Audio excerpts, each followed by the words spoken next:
महाराष्ट्रात गुढीपाडव्याच्या दिवशी माननीय श्री राजसाहेब ठाकरे यांनी आपल्या व्यासपीठावर आपले कार्यकर्त्यांना हे आदेश दिले की ज्या लोकांना मराठीमध्ये बोलता येत नाही त्यांच्या कानफट्यात मारा.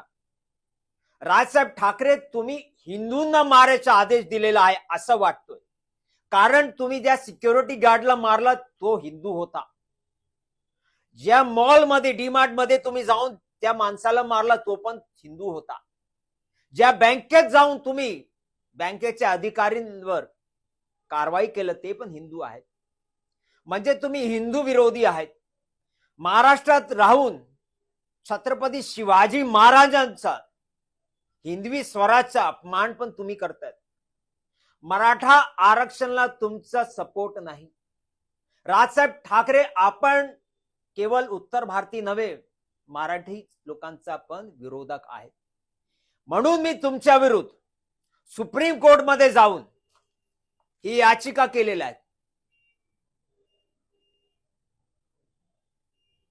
तुम्ही संविधानाचं उल्लंघन करू शकत नाही. हिंदू लोकांना तुम्ही मारू शकत नाही.